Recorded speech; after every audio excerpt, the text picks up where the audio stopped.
लक्ष्मण को अत्यंत क्रोध एवं आवेश में देखकर राम ने संकेत से उन्हें अपने स्थान पर बैठ जाने का निर्देश दिया और गुरु विश्वामित्र की ओर देखने लगे मानो पूछ रहे हों कि वर्तमान परिस्थिति में मुझे क्या करना चाहिए। विश्वामित्र ने कहा, वत्स, लक्ष्मण ने सूर्यकुल की जिस मर्यादा एवं गौरव वर्णन किया है वह सत्य है।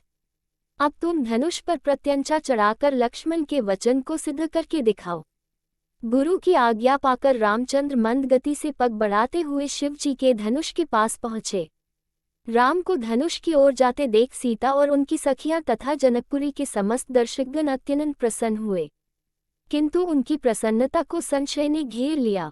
वे सोचने लगे कि जब विश्वविख्यात शक्तिशाली राजा और राजकुमार इस शिव जी के धनुष को हिला नहीं सके तो राम जैसे सुकुमार किशोर पिनाक की प्रत्यंचा चढ़ाने में कैसे सफल हो सकेंगे। सीता भी मन ही मन परमात्मा से प्रार्थना करने लगी कि हे सर्वशक्तिमान, इन्हें इनके उद्देश्य में सफलता प्रदान करने की दया कीजिए। मेरा हृदय भी इनकी ओर आकर्षित हो गया है, अतः इसकी लाज भी आपको ही रखनी है। हे प्रभु, आप अपनी अद्भुत शक्ति से इस धनुष को इतना हल्का कर दीजिए कि यह सरलता से उनके द्वारा उठाया जा सके। धनुष के पास पहुंचकर राम ने धनुष को बीच से पकड़कर सरलता के साथ उठा लिया और खेल ही खेल में उस पर प्रत्यंचा चढ़ा दी। प्रत्यंचा चढ़ाकर ज्यों ही उन्होंने धनुष की डोर पकड़कर कान तक खींची त्यों ही वह धनुष भयंकर शोर मचाता हुआ तड़तड़ा कर टूट गया।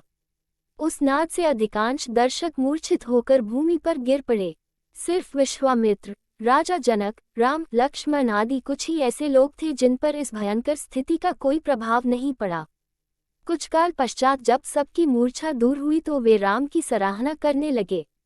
धनुष भंग हो जाने पर राजा जनक ने विश्वामित्र से कहा, मुनिव, मेरी प्रतिज्ञा पूर्ण हुई, इसलिए अब मैं सीता का विवाह रामचंद्र के साथ करना चाहता हूँ। मुझे अपने मंत्रियों और पुरोहित को विवाह का संदेश लेकर महाराजा दशरथ के पास अयोध्या भेजने की आज्ञा दें। विश्वामित्र प्रसन्न होकर बोले, राजन, आपके ऐसा ही करना ही उचित है। अपने मंत्रियों को ये भी आदेश दे दे कि वे राजा दशरथ को संदेश दे दे कि दोनों राजकुमार कुशलपूर्वक यहाँ पहुँच गए हैं। विश्वामित्र के वचनों से संतुष्ट होकर मिथिलापति जनक ने सीता को बुलवाया।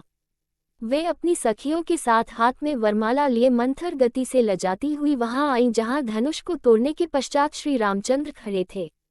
सखियों ने मंगल गान प्रारंभ किया और लज्जा, संकोच एवं हर्ष के भावों से परिपूर्ण सीता जी ने धीरे से श्री राम के गले में वरमाला डाल दी।